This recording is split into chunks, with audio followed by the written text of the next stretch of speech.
I am Faye, 32 years old, once just a fading shadow among the rain-soaked streets of this city. That January night, after my shift at the diner, I heard a sound so fragile it cut through me like a blade, the cry of infants rising from a frost-covered dumpster. I lifted the lid, and the acrid smell of cold metal and rotting garbage hit me. Inside, 3 tiny bodies trembled. I knelt down, my cracked hands reaching in, whispering a promise I wasn't sure I could keep. Mama will never abandon you. 5 years later, in the gray wooden church, old Mrs. Maria held my hand, her eyes glistening. You have lived by God's word.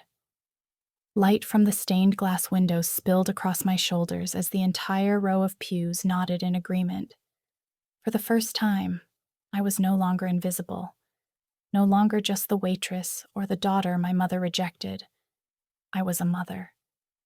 But just as faith began to bloom, another hand was silently preparing to rip it all away. The road that led me here was paved with hunger and humiliation. I dropped out of high school at 17 because Florence, my mother, told me I was wasting her money on tuition. She said it with the same cold tone she used when throwing away expired milk. I remember standing in our cramped kitchen, the linoleum peeling at the edges, her cigarette smoke curling between us like a wall. You're not college material anyway, she said, not looking up from her crossword puzzle. So I worked. I cleaned houses where the wealthy left their dirty secrets in bathroom trash cans. I waitressed at diners where truckers left greasy fingerprints on menus and 50-cent tips. I stocked shelves at a 24-hour grocery store, the fluorescent lights buzzing like angry wasps above my head. Every paycheck disappeared into rent, into the electric bill Florence forgot to pay, into the medications she claimed she needed but never took. Then came that January night. I was walking home past the industrial district, where the streetlights flickered and died in intervals, when I heard it, that desperate, gasping cry. My first instinct was to keep walking. This city swallows the weak. But my feet stopped. My hands, still aching from scrubbing floors, moved on their own and opened that dumpster lid. 3 newborns. Umbilical cords still attached, dried blood on their tiny faces. One had a birthmark shaped like a crescent moon on her cheek. Another had a shock of black hair despite being no more than hours old. The third was so pale I thought he was already gone until his chest rose with a shallow breath. I didn't think. I just acted. I wrapped them in my coat and ran to the emergency room, my lungs burning, my heart hammering against my ribs. The nurses took them immediately. A police officer asked questions I couldn't answer. A social worker appeared with a clipboard and suspicious eyes. Do you know these children? No. Do you want to file a report? I want to make sure they live. She studied me for a long moment, her pen hovering over the form. Foster care is overwhelmed.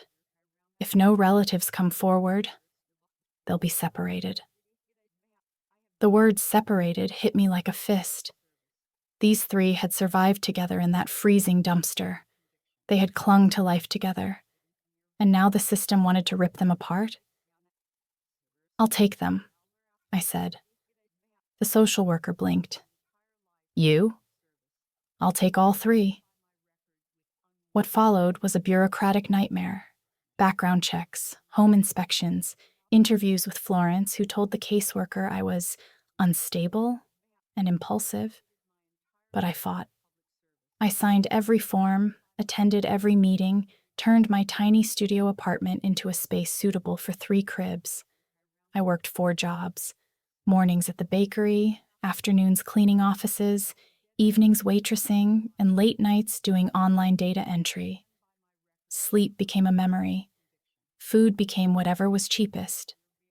My body began to fail. Chronic back pain from lifting, migraines from exhaustion, a persistent cough I couldn't shake. But every time I looked at Cade, Talia, and Stephen, names I gave them because they deserved names. I found the strength to keep going. Florence never helped. She never visited.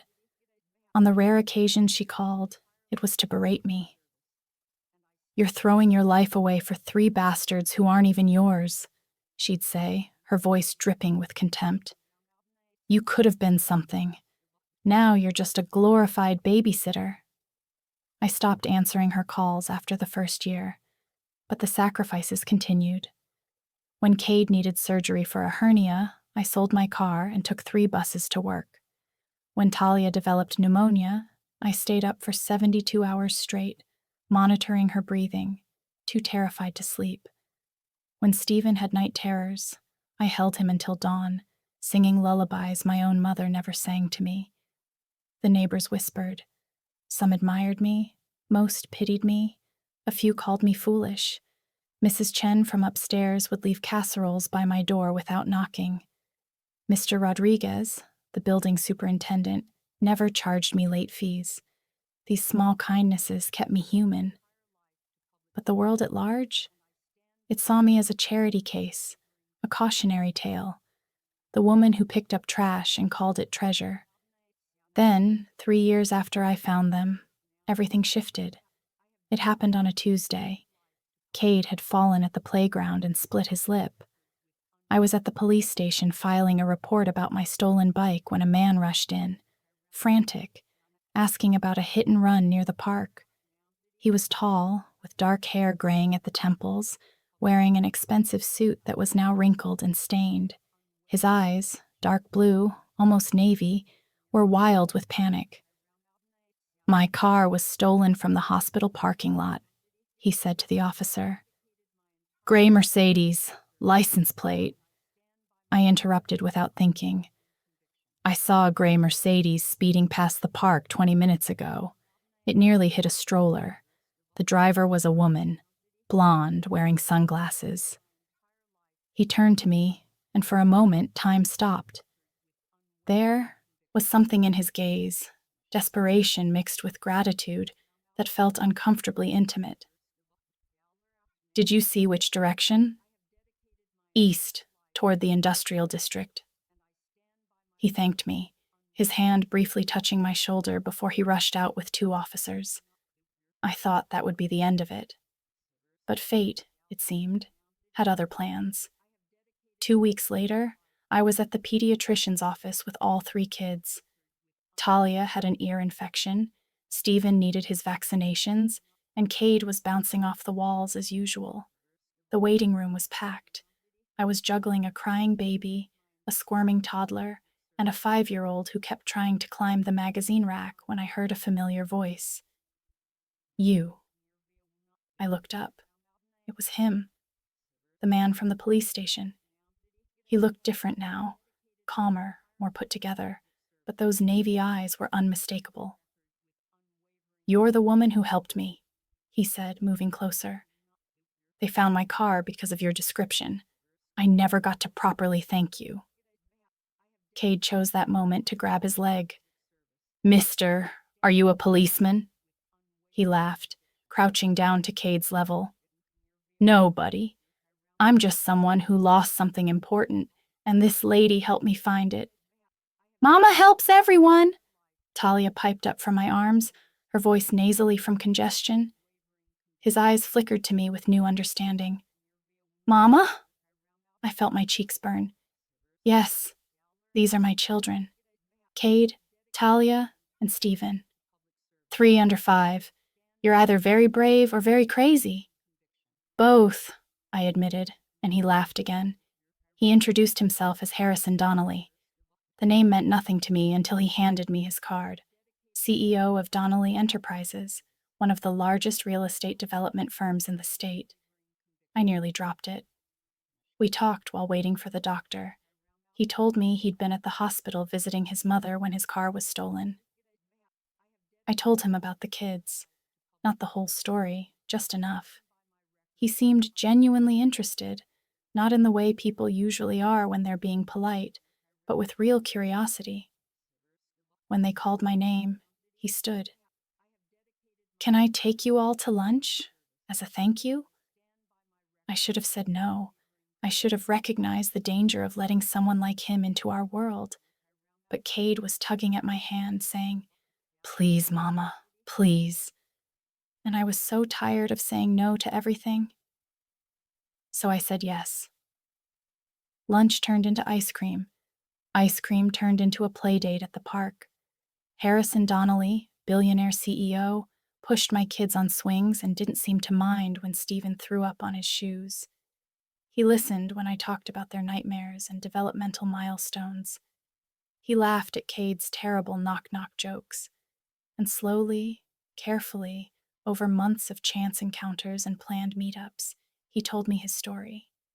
He'd been married to a woman named Minerva. She'd given him 3 children, the same 3 children I'd found in that dumpster. But Minerva had suffered from severe postpartum psychosis. She'd become convinced the babies were demons, that they were going to destroy her. One night, in a delusional state, she'd taken them and disappeared. Harrison had searched for months. Police, private investigators, search parties. Nothing. Until the night Minerva drove off a bridge, killing herself instantly. The babies were never found. Until I found them. The DNA test confirmed it. Those 3 tiny bodies I'd pulled from the garbage were Harrison Donnelly's missing children. The children the entire city had mourned. The children he'd given up hope of ever seeing again. I thought he'd take them from me immediately. I braced for it, hiring a lawyer I couldn't afford, preparing for a custody battle that would destroy me. But Harrison surprised me. "You saved them," he said, his voice breaking. "You gave them life when their own mother tried to take it. You're their mother now, Faye. I would never take that away from you." Instead, he proposed something else. Co-parenting. He bought a house 3 blocks from my apartment. He set up trust funds for the kids' futures. He hired a nanny to help me during the day so I could finally sleep. He paid off my medical debts and enrolled the kids in a good preschool. But he never overstepped. He asked permission before major decisions. He respected my rules. And slowly, tentatively, we built something that felt like family. Florence, of course, suddenly reappeared. The moment she learned Harrison was wealthy, she started calling again, her voice dripping with false sweetness. "I always knew you had potential, baby. You just needed the right man to see it." I hung up on her. But Harrison's family was a different problem altogether. The Donnelly clan was old money, the kind that came with country clubs and annual galas and bloodlines traced back to the Mayflower. They tolerated me at first, the eccentric woman their son had befriended, but tolerance turned to suspicion when Harrison started bringing me to family events. His mother, Margaret, was cordial in that way wealthy people are when they're mentally calculating your net worth and finding it lacking. His sister, Caroline, smiled with too many teeth and asked invasive questions about my background. His cousins whispered when they thought I couldn't hear. But the real problem was Donna. Donna Whitmore had been Harrison's college girlfriend. They'd dated for 3 years before Minerva came into the picture. According to family lore, Donna had been the one that got away. Beautiful, educated, from the right family. When Minerva died, everyone assumed Harrison would eventually return to Donna. Instead, he found me. Donna didn't take it well. The first time we met was at a Donnelly family charity gala. Harrison had insisted I come, buying me a dress I'd never be able to afford on my own, arranging for a sitter. I felt like an imposter walking into that ballroom. Crystal chandeliers, string quartets, women dripping in diamonds I could never pronounce. Donna approached me at the champagne table. She was stunning. Tall, blonde, perfectly sculpted features that looked airbrushed even in person. Her smile was venomous. "So you're the nanny," she said, loud enough for nearby guests to hear. "I'm Faye," I replied evenly. "Right, the woman Harrison hired to watch his children." She sipped her champagne, eyes cold. It's very generous of him, isn't it? To pay you to do what any decent person would do. My hands clenched around my glass. I'm not paid to love them. Of course not. Her laugh was like breaking glass. Love is free, which is fortunate since you couldn't afford it otherwise. Harrison appeared then, his hand finding the small of my back. Donna, I see you've met Faye. Met her? Darling, I'm trying to thank her. Donna's smile widened. After all, she's been such a wonderful, what's the word, placeholder? The word hung in the air like poison. Several guests had stopped talking, pretending not to listen while absorbing every word. Harrison's jaw tightened. Faye is not a placeholder. She's the mother of your children? Donna's laugh was sharp. Oh, Harrison, let's not confuse the help with family. Before I could respond, before Harrison could defend me, Cade's voice cut through the ballroom. No! All three kids had escaped the children's area. Cade stood in his tiny suit, face red with anger, pointing at Donna. Talia clutched my leg, and Stephen hid behind Harrison. She's not the help, Cade said, his voice shaking but determined. She's our mama, our real mama. The ballroom went silent. 200 wealthy, powerful people stopped breathing as a 5-year-old boy stood up to one of their own. Donna's face paled, then flushed. Sweetheart, you don't understand. I understand you're mean, Cade interrupted. Mama says mean people are scared people. Are you scared of my mama? And then it happened. Margaret Donnelly, Harrison's mother, matriarch of the family, woman who could silence a boardroom with a look, began to clap. Slow, deliberate applause that echoed through the ballroom. Others joined. First Caroline, then the cousins, then more and more until the entire room was applauding. Not for Donna, for Cade, for me. Donna's face crumpled. She set down her glass and walked out, heels clicking like gunshots against marble. Harrison squeezed my hand. That's my boy. But I couldn't shake the feeling that we'd just made a very dangerous enemy. The war began quietly. First, it was small things. Donna would accidentally schedule Harrison for meetings during the kids' school events. She'd send expensive gifts to the children, gifts clearly designed to make me look inadequate, with cards signed from someone who cares. She'd show up at the park when we were there, dressed impeccably, playing with other children while casting pointed looks in my direction. Then the rumors started. Whispers at the preschool. Looks from other parents. Someone left an anonymous note in my mailbox. Gold digger. Everyone knows what you really are. I tried to ignore it. I'd survived worse. But the attacks became more calculated. Donna hired a private investigator who dug into my past, then leaked information to a gossip blogger. Suddenly, my entire life was online, dropping out of school, my estranged relationship with Florence, every job I'd struggled through. The headline read, Billionaire's baby mama, from dumpster to dynasty. The article painted me as a opportunistic nobody who'd conveniently found Harrison's children and used them to climb the social ladder. It questioned whether I'd really found them by chance or if I'd known who they were all along.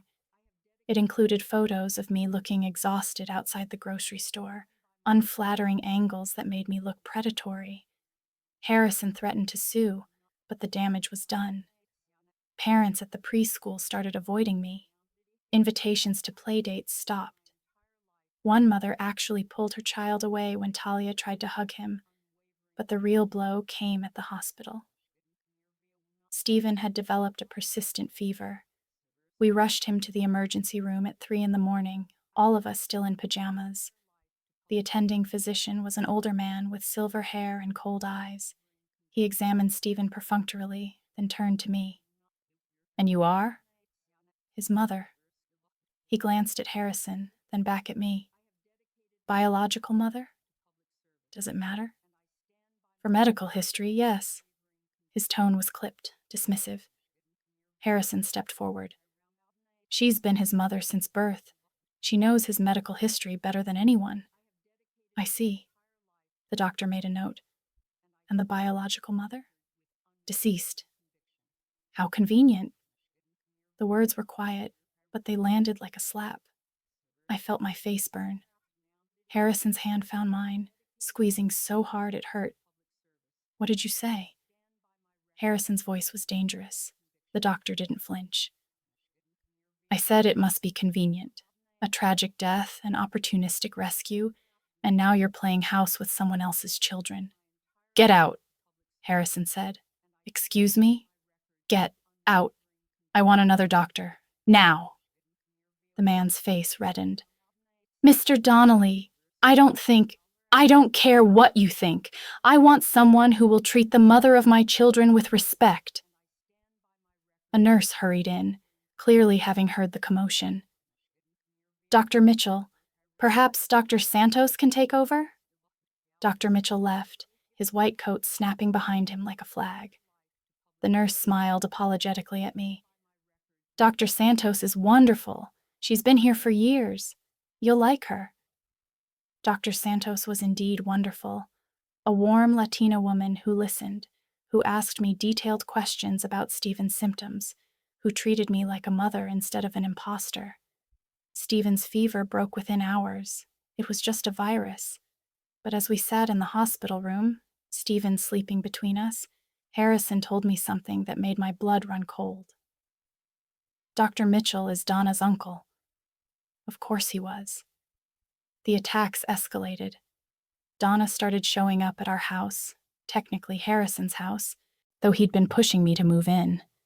She'd arrive unannounced with homemade meals, wearing designer athleisure that probably cost more than my rent. She'd coo over the children, compliment Harrison's decorating, and throw subtle barbs my way. Oh, Faye, still living in that tiny apartment? Harrison, you really should help her find something more suitable. Faye, you look exhausted. Are you sleeping? Harrison, perhaps she needs a vacation. I know a wonderful spa in Sedona. Kids, wouldn't you love a bigger backyard? I have a house with acres of land. You could have ponies. Harrison would politely escort her out each time, but I could see the stress wearing on him and on the kids.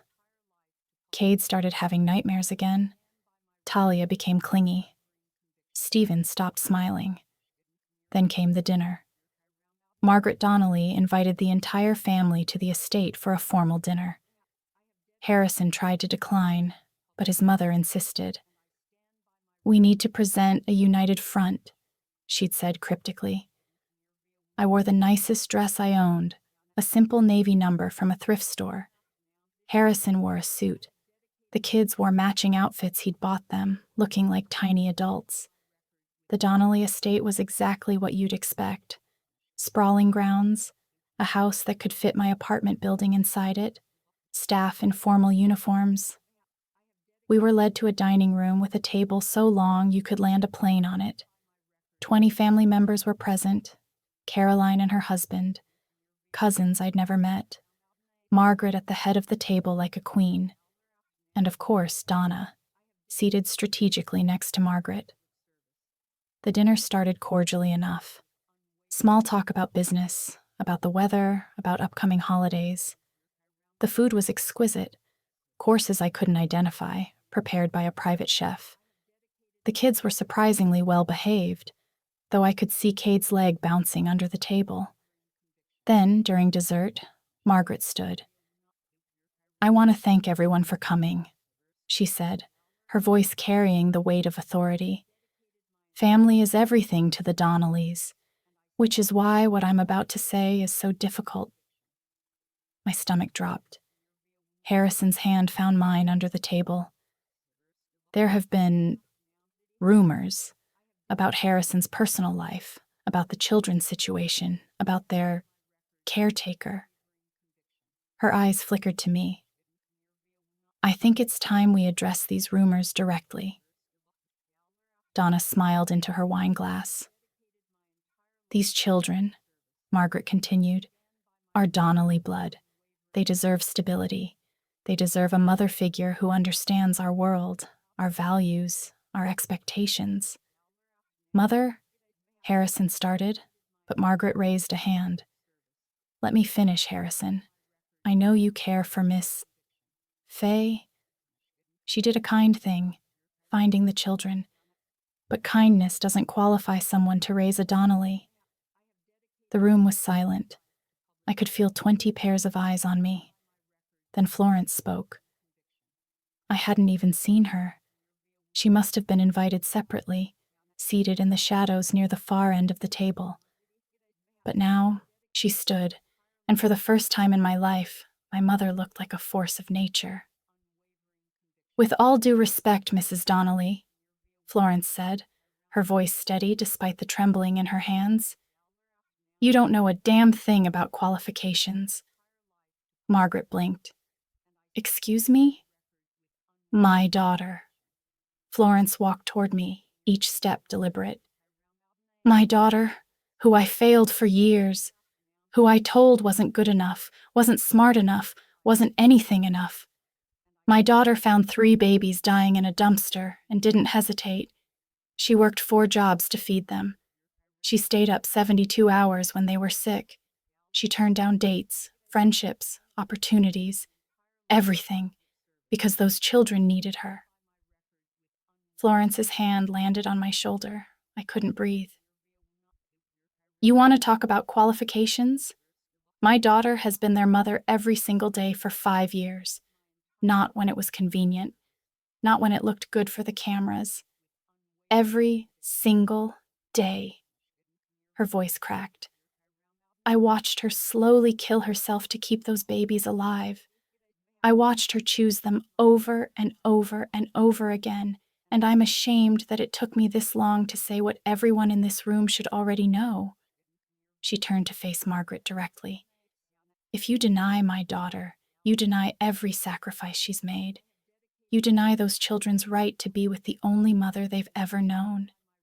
And if you do that, Florence's eyes hardened, then you have no idea what family actually means. The silence that followed was deafening. Then Margaret started to clap, slow, deliberate applause, but this time her eyes were wet. You're right, Margaret said quietly. You're absolutely right. I apologize, Faye. To you and to your mother. I let fear and prejudice cloud my judgment. She walked around the table, stood before me. Welcome to the family. Truly. The room erupted in applause. Caroline stood, then the cousins, then everyone.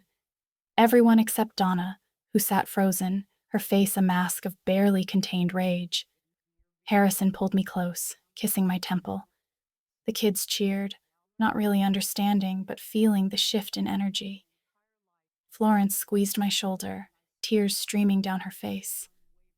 I'm sorry, she whispered, for everything.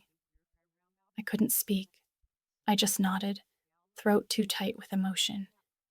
But across the table, Donna's hands clenched around her napkin, knuckles white, and I knew with absolute certainty that this wasn't over. If anything, it had just begun. 3 days after the dinner, Donna filed for custody. The legal papers arrived via courier, thick and official, full of language I couldn't understand. But the intent was clear. She was claiming that I was an unfit mother, that Harrison was an unfit father, and that she, as Harrison's intended, as someone of proper social standing, should be granted guardianship. Harrison's lawyers assured us it was a nuisance suit, that no judge would side with her. But the custody hearing was scheduled, and we had to prepare. I spent weeks gathering evidence, every receipt I'd saved, every medical record, every school report, every photo of the kids' first steps, first words, first birthdays. I created a timeline documenting every moment I'd been their mother. The hearing was set in family court, a cold building with fluorescent lights and worn linoleum. Donna arrived with 3 lawyers, all in expensive suits. I had one, a fierce woman named Patricia, who worked for Harrison but seemed genuinely invested in our case. The judge was a middle-aged black woman with kind eyes and no-nonsense demeanor, Judge Williams. Donna's lawyers went first, painting a picture of me as an uneducated opportunist who'd stumbled into good fortune. They questioned my financial stability, my education level, my family background. They brought up Florence's past, her drinking, her neglect. They suggested I was following in her footsteps. Then they called Donna to testify. She took the stand looking perfect, tailored suit, minimal makeup, the image of responsible adulthood. She spoke about her long history with Harrison, her stable career, her childless home waiting to be filled with love. She cried at the right moments. She smiled softly when mentioning the children. "I only want what's best for them," she said, dabbing her eyes. "They deserve better than this arrangement." Patricia cross-examined with surgical precision. "Ms. Whitmore, when did you last see these children before this custody filing?" At the family dinner." "Before that?" "The gala, in November." 8 months ago? And before that?" Donna shifted. "I'm not sure." "You're not sure. Let me refresh your memory. You'd never met them before the gala, had you?" "Well, no, but..." "So your entire relationship with these children spans less than a year, during which you've seen them, 3 times?" "I've been busy with work." "But not too busy to file for custody?" Patricia smiled. No further questions. Then it was my turn. I took the stand, feeling like I might vomit. The courtroom was small but felt cavernous. Harrison sat in the gallery, flanked by his family. Florence sat beside him, hands clasped in prayer. Patricia asked me to tell my story. All of it, from the beginning. So I did. I told them about that January night, about the weight of those 3 bodies in my arms, about the promise I made in the emergency room, about the caseworker who warned they'd be separated, about every sleepless night, every missed meal, every sacrifice. "I kept a journal," I said, my voice shaking, "for 5 years. Every milestone, every sickness, every night terror, and every triumph. I documented everything because I wanted them to know, when they were old enough to understand, that they were wanted, that they were loved from the moment I found them." Patricia produced the journals, 5 thick notebooks, pages worn from handling. She submitted them as evidence. Then she called character witnesses. Mrs. Chen, my upstairs neighbor, testified about the countless times she'd heard me singing lullabies at 3 a.m. Mr. Rodriguez talked about how I'd helped every tenant in the building while barely able to afford rent myself. Dr. Santos, the ER doctor, gave emotional testimony about my dedication to Stephen's health. But the most powerful testimony came from someone unexpected. The social worker who'd first interviewed me, Ms. Patricia Herrera, had followed my case for years. She'd watched me transform from a terrified young woman into a confident mother. She'd seen things she wasn't supposed to document officially, but remembered vividly. "I've been a social worker for 23 years, she said from the stand. "I've seen hundreds of foster placements, dozens of adoptions. I've seen love, and I've seen obligation. What Faye gave those children wasn't obligation." Her voice cracked. "It was the purest love I've ever witnessed. She chose them every single day, even when it destroyed her, especially when it destroyed her." She turned to address Judge Williams directly. "Your Honor, I've seen biological mothers give up after one sleepless night. I've seen wealthy families hire nannies to avoid the hard parts of parenting, but I watched this woman work herself to the bone, sacrifice everything, and never once, not once, treat those children as anything less than the greatest blessing of her life." When she stepped down, there wasn't a dry eye in the courtroom. Judge Williams called for a recess. We waited in a conference room, Harrison pacing, me sitting frozen. Florence held my hand. "Whatever happens," Florence whispered, "I'm proud of you. I should have said it years ago, but I'm saying it now. I'm so proud of you." I couldn't respond. The lump in my throat was too large. When we returned to the courtroom, Judge Williams looked grave. "I've reviewed all the evidence presented," she began. "This case has been unusual in many respects, but at its core, it asks a simple question. What is a mother?"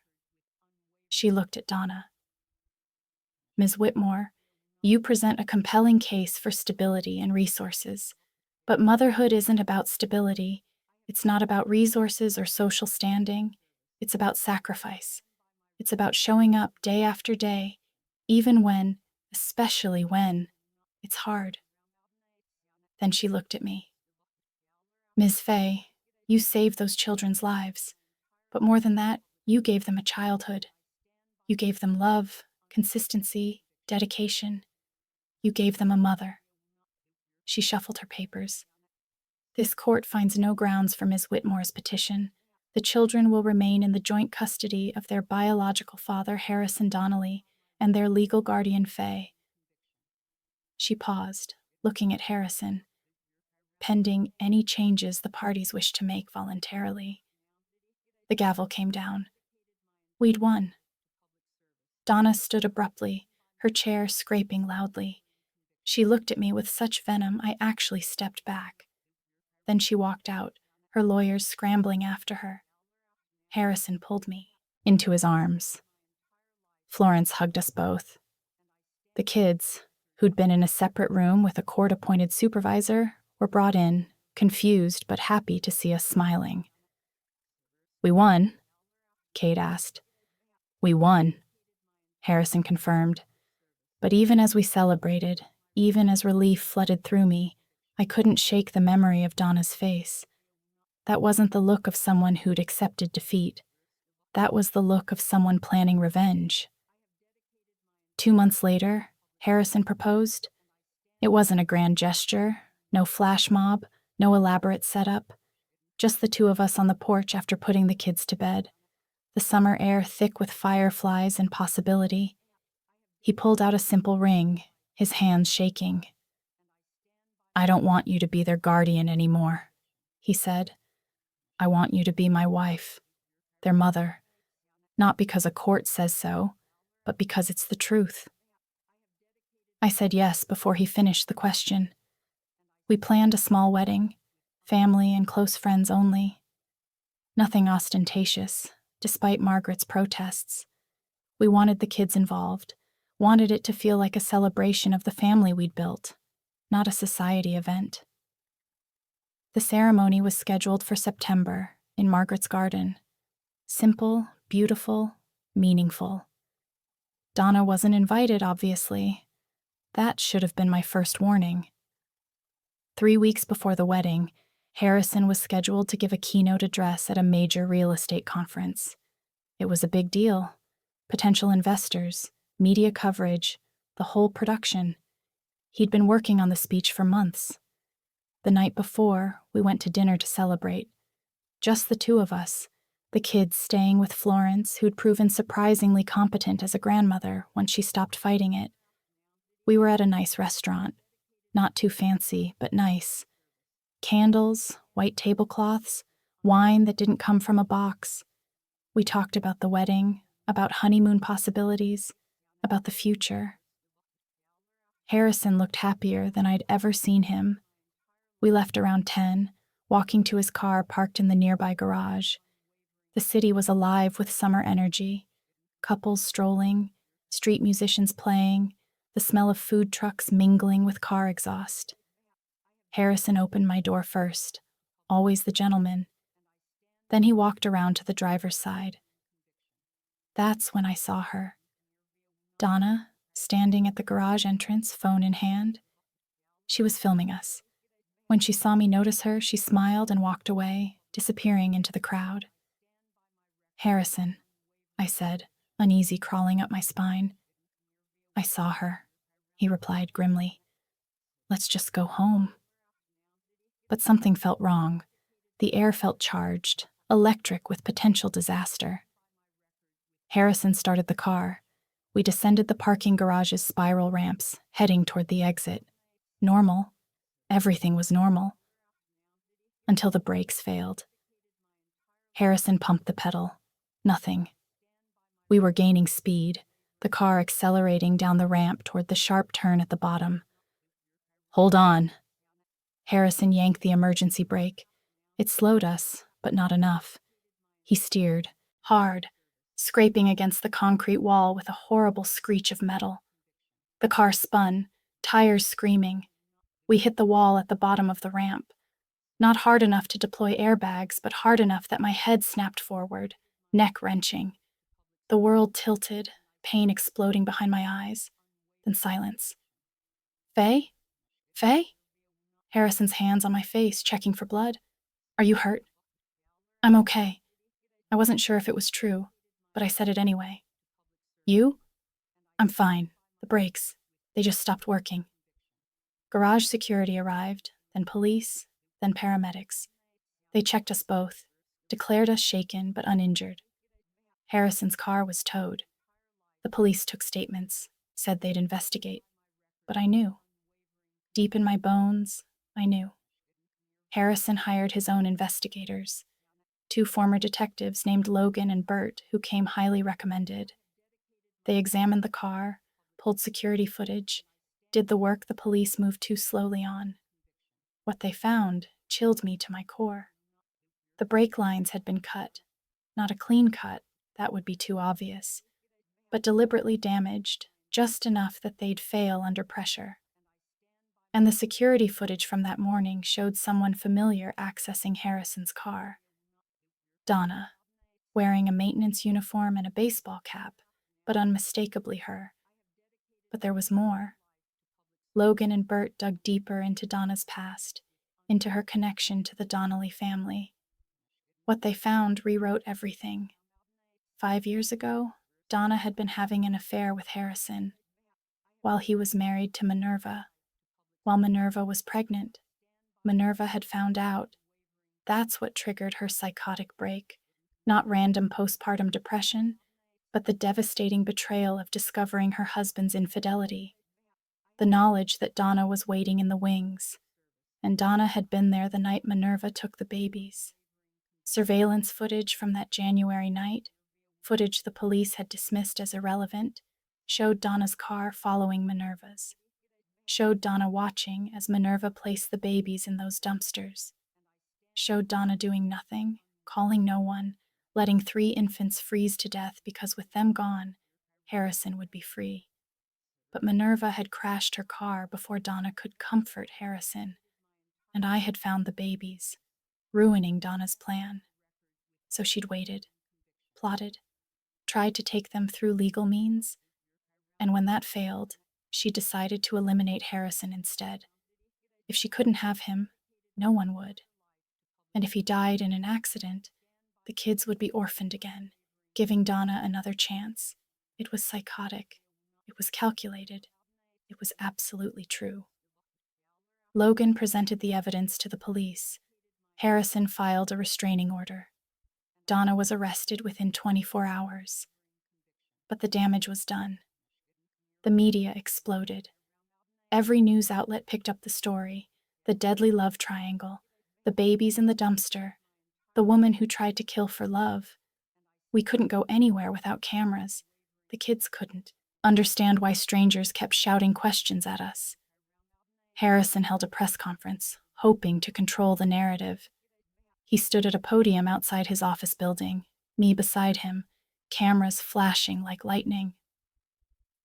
5 years ago, I made mistakes that cost my first wife her sanity and nearly cost my children their lives, he said, his voice steady despite the emotion.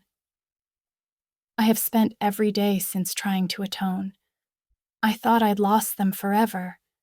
But this woman, he gestured to me, this incredible woman found them when they were dying and chose to be their mother. Not for money, not for status, because it was the right thing to do. He took my hand. Donna Whitmore tried to destroy my family. She let 3 babies suffer because she wanted me for herself. She cut my brake lines when manipulation didn't work. She is not a victim of love. She's a dangerous person who belongs in prison.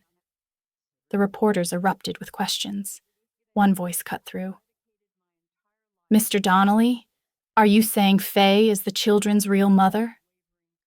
Harrison didn't hesitate. There is no question.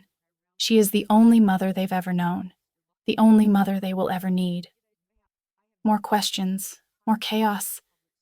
But then another voice, small, young, but fierce. She's our mama. Cade had slipped away from the security guard holding him backstage. He ran to the podium, Talia and Stephen right behind him. They crashed into my legs, hugging me tight. Tell them, Mama, Cade said, looking up at the cameras with his father's navy eyes. Tell them you found us. So I did. I took the microphone, my hands shaking. I told them about that January night, about the dumpster, the cold, the weight of 3 lives in my arms, about the promise I made. I'm not their biological mother, I said, but I have been their mother every single day for 5 years. I've wiped their tears and celebrated their victories. I've stayed up all night when they were sick and danced in the kitchen when they were happy. I've been there. My voice broke. And I will always be there, because that's what mothers do. We show up. Talia tugged on my dress. Mama, tell them about the song. What song, baby? The song you sang to us, in the hospital, when we were little. I'd forgotten, but she hadn't. She remembered, maybe not consciously, but somewhere deep. The lullaby I'd sung in the emergency room that first night. A wordless melody my own mother had never sung to me, but that I'd made up on the spot because these babies needed to hear something beautiful. I sang it then, at the press conference, my voice rough and imperfect. Just a few bars. The cameras captured everything. 3 children clinging to their mother. A father with tears streaming down his face. A family forged not by blood, but by choice, by sacrifice, by love. The footage went viral within hours, and Donna, watching from her jail cell, finally broke. The trial was scheduled for 6 months later. Donna's lawyers mounted an aggressive defense, claiming temporary insanity, claiming she'd been driven to extremes by Harrison's manipulation. They tried to paint her as a victim. But the evidence was overwhelming. The tampered brake lines, the surveillance footage, witness testimony from the garage attendant who'd seen her accessing the car, and worst of all, the newly discovered footage from 5 years ago showing her following Minerva, watching her abandon the babies, and doing nothing. The prosecution called me to testify. I told them everything, not just about the recent attacks, but about those first moments in the emergency room, about what the nurses had said, that if I'd been even 10 minutes later, the babies would have died. Donna Whitmore had the opportunity to save those children, the prosecutor said. Instead, she chose to let them die. She gambled with 3 innocent lives because she wanted a man. And when that gamble failed, when Faye saved them, she spent 5 years trying to tear that family apart. Donna took the stand in her own defense. Her lawyers coached her well. She looked remorseful, broken, tearful. She apologized to me, to Harrison, to the children. I was lost, she said. I loved Harrison so much it made me crazy. I never meant to hurt anyone. I just wanted him to see me, to choose me. But on cross-examination, the prosecutor destroyed her. Ms. Whitmore, you testified that you loved Harrison. Is that correct? Yes. And you loved him 5 years ago, when he was married? Yes. Loved him enough to have an affair with him? That was a mistake. loved him enough to follow his mentally ill wife the night she took those babies. Donna's face paled. I don't know what you're talking about. Don't you? The prosecutor played the surveillance footage, grainy but clear.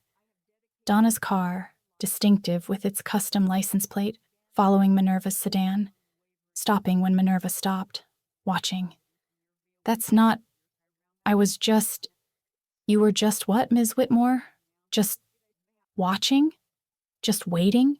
Just hoping 3 infants would die so you could have their father? No. Then why didn't you call the police? Why didn't you stop her? Why didn't you save those children? Donna couldn't answer. She just sat there, tears streaming, mouth opening and closing like a fish. The jury deliberated for 4 hours. Guilty on all counts. Attempted murder. 3 counts of child endangerment from 5 years ago. Conspiracy. The judge sentenced her to 25 years. Before sentencing, Donna was allowed to make a statement. She stood, looking smaller somehow, aged beyond her years. I want to say something to Faye, she said. Judge Williams nodded. Donna turned to face me. I hated you, she said simply. From the moment I learned you existed, I hated you. You were everything I wasn't. Selfless, kind, real. You didn't want Harrison's money or status. You just wanted to be a mother. And I couldn't understand that because I've never wanted anything I couldn't buy or manipulate my way into. Her voice broke. I'm glad you found them. I'm glad you saved them.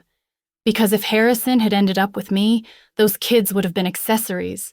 But with you, they're loved. Really, truly loved.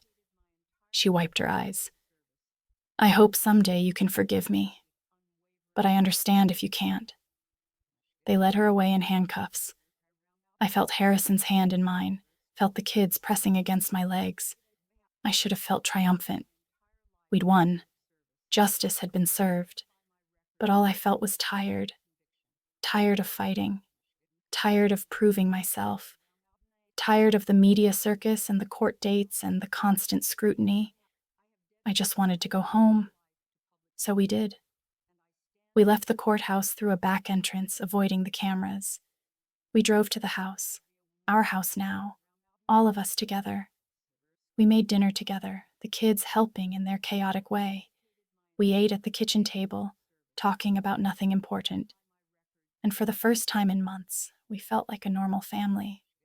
But that night, after the kids were asleep, Florence called. Have you seen the news? No. Why? Turn it on. Channel 7. I did. Breaking news. Donna Whitmore, convicted of attempted murder and child endangerment, had been found dead in her cell. Apparent suicide. She'd used her bedsheet. Left no note. I felt Harrison come up behind me, his arms wrapping around my waist. We stood there, watching the reporters speculate, watching Donna's family make statements, watching the story we'd been trapped in finally reach its conclusion. It's over, Harrison said. But was it? Donna's death felt like an ending, but also like a question mark. She'd spent 5 years obsessed with destroying me, with taking what was mine. And in the end, she'd destroyed herself. I thought about the woman she could have been, the life she could have lived if she'd let go of Harrison, if she'd found her own path. But obsession is a prison, and Donna had been trapped long before she entered a cell. I don't know how to feel, I admitted. You don't have to feel anything, Harrison said. You survived.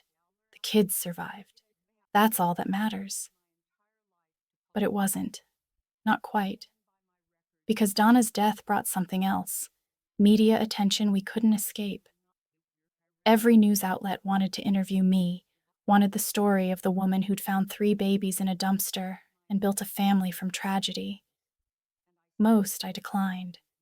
But one, a local journalist named Maria Santos, who'd covered the story from the beginning, convince me to sit down for an interview. Not for sensationalism, she promised. For truth. So I agreed. The interview aired 2 weeks later. Maria asked thoughtful questions about that night, about the struggles, about motherhood, and she asked about Donna. Do you forgive her? Maria asked. I thought for a long time before answering. I don't know if forgiveness is the right word, I finally said. I understand her. I understand what it's like to want something so badly it consumes you, but I chose to channel that want into love. She chose to channel it into destruction. I paused. I feel sorry for her. She had so much potential, so much life ahead of her, and she threw it all away for an obsession that was never going to fulfill her. What about the children? Will you tell them about her? When they're older, when they can understand, they deserve to know their full story, the good and the bad. And what do you want them to learn from this?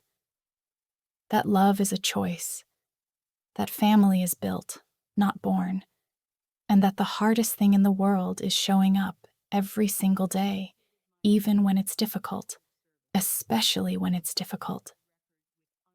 The interview ended with Maria asking one final question. What would you say to Donna if you could? I smiled sadly. Thank you. Thank you for showing me what I'm capable of, for testing my strength, for making me fight for my family, because now I know nothing can break us. The interview resonated. It trended online. People shared their own stories of adoption, of chosen family, of overcoming obstacles.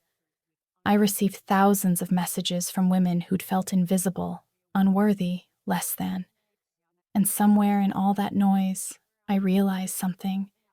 Donna's obsession with me had inadvertently given me a voice. Her attempts to diminish me had instead elevated me.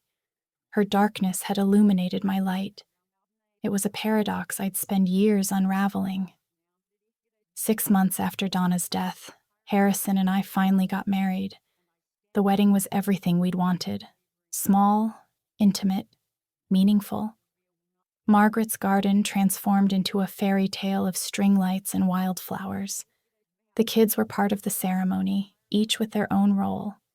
Cade carried the rings and almost dropped them. Talia scattered petals with theatrical flair. Stephen held my hand the entire time, refusing to let go even when the officiant asked Harrison to take his place. Florence cried through the entire ceremony. So did Margaret. So did half the guests. When Harrison and I exchanged vows, I looked into his eyes and saw our future. Messy, complicated, beautiful. I saw midnight feedings and teenage rebellions and graduations and weddings. I saw life. I promise, I said, my voice steady, to be the mother our children deserve. Not perfect, not flawless, but present. Always present. Harrison's vows were simpler. I promise to never let you forget how extraordinary you are. We kissed as husband and wife. The kids cheered. The garden erupted in applause.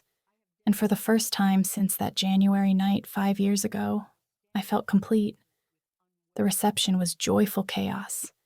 Dancing, laughing, the kids hopped up on sugar running wild through the garden. Harrison's family embraced me fully.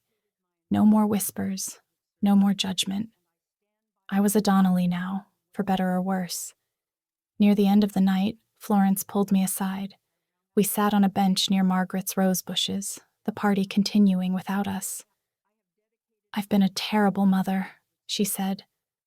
Florence, no, let me say this. I was jealous of you, of your capacity for love. I never had that. I never knew how to give it. And watching you give it so freely, so completely, to 3 children who weren't even yours, it showed me everything I'd failed to be. She took my hand. But you didn't fail. You succeeded despite me, and I am so, so proud to be your mother. I hugged her, years of resentment melting away. We weren't perfect. We'd never be perfect. but we were trying, and sometimes that's enough.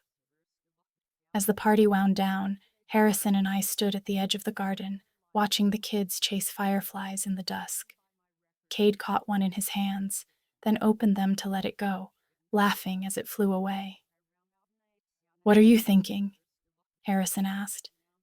"I'm thinking about that night, the dumpster, how close we came to a different story." "But we didn't. You saved them." "We saved each other," I corrected, because that was the truth. Those 3 babies had given me purpose when I had none. They'd given me strength I didn't know I possessed. They'd transformed me from a woman who felt invisible into someone who finally mattered. And Harrison, broken, grieving Harrison, had given me partnership, had shown me that love doesn't have to be perfect to be real, that families can be built from tragedy, that second chances exist if you're brave enough to take them. "What happens now?" I asked. Harrison pulled me close. "Now? We live. We raise these kids. We be happy." That simple? That complicated, but worth it. And he was right. The months that followed were beautifully ordinary. School plays and skinned knees and homework battles. Cade started piano lessons and hated them. Talia developed an obsession with dinosaurs. Stephen learned to read and read everything he could get his hands on. I went back to school myself. Online classes at first, then part-time on campus.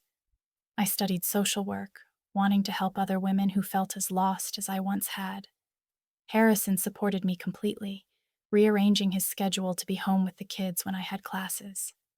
Florence became a regular presence, showing up for birthdays and holidays, learning to be the grandmother she'd never been a mother. She and Margaret became unlikely friends, bonding over their shared grandchildren. We had challenges, of course. Cade struggled with anger issues, residual trauma from his early abandonment. Talia had nightmares. Stephen developed separation anxiety. We worked through it all: therapy, patience, love. And slowly, our story stopped being about tragedy and became about triumph. A year after the wedding, a documentary filmmaker approached us. She wanted to tell our story, not the sensational media version, but the real one. The one about a woman who chose to be a mother and fought to keep that role.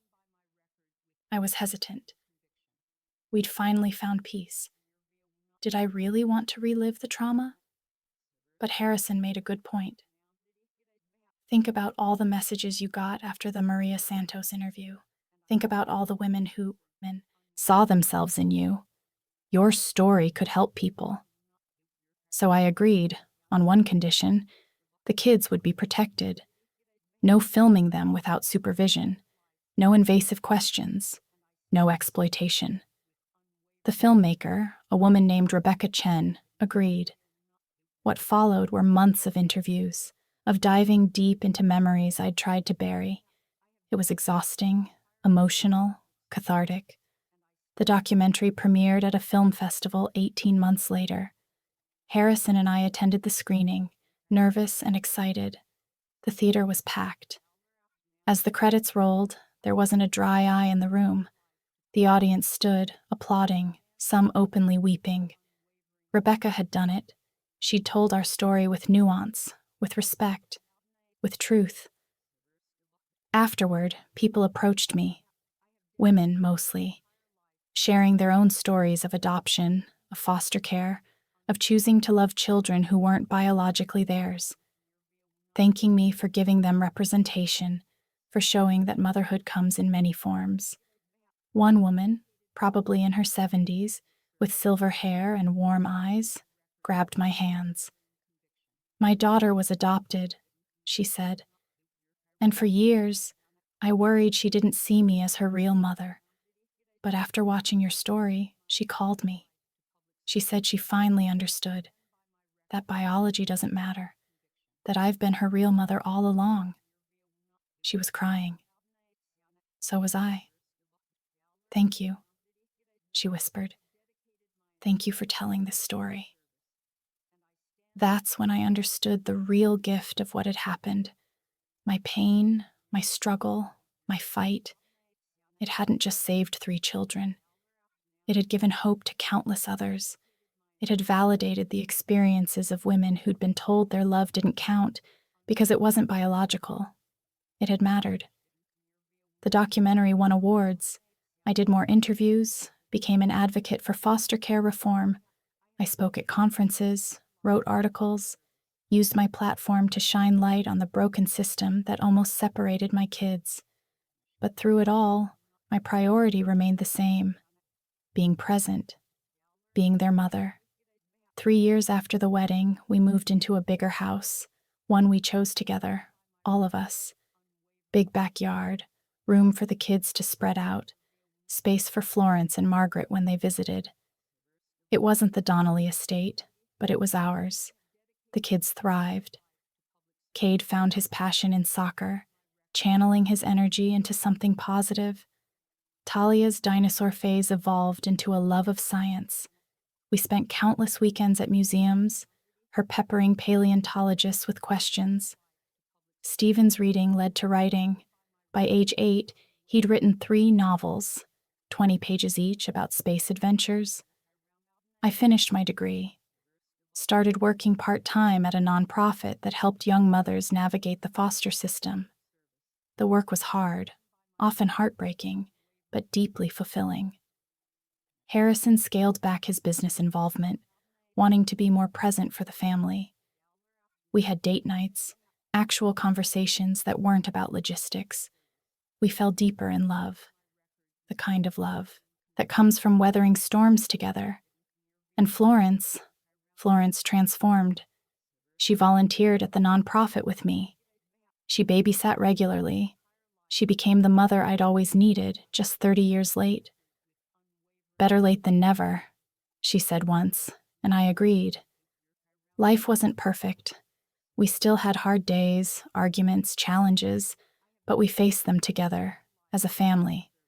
On the 5-year anniversary of my finding the kids, I still counted from that January night. We held a small celebration. Just us, Florence, and Margaret. We looked at photos from that first year, laughed at how young we all looked, marveled at how much had changed. The kids didn't remember the dumpster. They had no memory of those first desperate months. Their earliest memories were of love, of stability, of being wanted, and that's exactly what I'd hoped for. Now, as I sit here 5 years later, watching the kids play in our backyard, I think about the journey that brought us here. It started with a choice. The choice to stop, to listen, to act when I could have walked away. The choice to say yes when every rational part of me said no. The choice to love when I had nothing else to give. And it continued with choices, daily, moment-by-moment decisions to keep showing up, to keep fighting, to keep believing that love was enough. Motherhood, I've learned, isn't defined by biology. It's defined by presence, by sacrifice, by the willingness to put another human's needs above your own, day after day, year after year, even when it's hard, especially when it's hard. I think about Donna sometimes, about the woman she could have been if she'd made different choices, about how obsession and bitterness poisoned her from the inside out. And I feel grateful, not for what she put us through, but for the clarity her opposition gave me. Because fighting for my family taught me my own strength. It showed me I was capable of more than I'd ever imagined. It transformed me from someone who felt worthless into someone who knew her worth. Florence once said something that stuck with me. The opposite of love isn't hate, it's indifference. Donna hated me because she saw what I had, what she could never possess. But that hatred, in a twisted way, validated my love. It proved how real, how powerful, how threatening my bond with those kids was. So yes, I'm grateful. Grateful for the journey, even the painful parts. Grateful for Florence's transformation, for Harrison's partnership, for Margaret's acceptance. Grateful for a legal system that, for once, recognized the truth. But mostly, I'm grateful for 3 tiny bodies that could have died in that dumpster. 3 lives that became my purpose, my joy, my everything.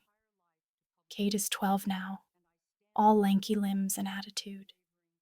He still has his father's navy eyes and his mother's fierce protectiveness. He's the first to defend his siblings, the first to stand up to injustice.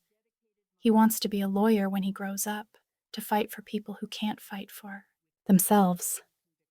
Talia is 10, brilliant and unstoppable. Her dinosaur phase never really ended. She's now determined to be a paleontologist. She has a collection of fossils, reads college-level textbooks, and debates evolutionary theory with anyone who'll listen. She's going to change the world. Stephen is 9, sensitive and creative. His 20-page novels have turned into actual books, middle-grade fantasies with dragons and magic. He wants to be a writer, to create worlds where abandoned kids find their place. He understands, even without memory, where he came from. They know their story now. We told them when they were old enough to understand the full truth, including the parts about Minerva and Donna. We didn't hide the darkness because we wanted them to understand the light. Cade's response was typical. So Mom is even more badass than we thought. Cool. Talia was more analytical. So, technically, we died and Mom brought us back to life? That's scientifically fascinating. Stephen just hugged me and said, "I'm glad you found us, Mama." Me too, baby. Me too. Sometimes people ask me if I ever regret it. The sacrifice, the struggle, the pain. Would I do it differently if I could? The answer is always the same. Not for a second, because those 3 kids gave me more than I ever gave them. They gave me purpose. They gave me love. They gave me a reason to become the woman I was meant to be. And now, I want to challenge you. Look around your life. Who are the invisible people?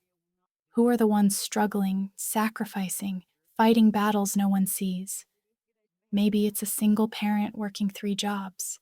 Maybe it's a foster parent taking in kids no one else wants. Maybe it's a teacher spending her own money on supplies, or a neighbor helping an elderly person, or a friend choosing adoption when the world told her to do something else. See them, acknowledge them, support them. Because the world changes when we stop walking past those dumpsters, when we stop pretending we don't hear the cries, when we choose to act instead of looking away. Motherhood, real motherhood, isn't about perfection. It's about presence. It's about showing up day after day, even when you're exhausted, even when you're scared, even when you have nothing left to give. It's about making the choice to love. So here's my question for you. How do you define a mother? Is it biology? Or is it the woman who holds you when you cry, who celebrates your victories, who fights for your future even when it costs her everything? I know my answer. I've lived it. And I truly hope, that my story inspires you to see the mothers all around you. Not just the biological ones, but the chosen ones. The foster moms, the stepmoms, the adoptive moms, the grandmothers raising grandkids, the aunts stepping in when parents can't. They're all real mothers, because motherhood is a verb, not a noun. So celebrate them, support them, be them. And if you ever see a dumpster on a cold January night, if you ever hear a cry that makes you want to keep walking, stop, listen, act, because you never know whose life you might save. You never know what family you might build. You never know who you might become. I didn't, but I'm so glad I found out. Share this story. Let's make sure every woman who's choosing love over biology, who's fighting to be a mother despite the odds, knows she's seen, she's valued, she's real. Because the most important mothers are often the ones the world tries to ignore. Don't let them be invisible anymore.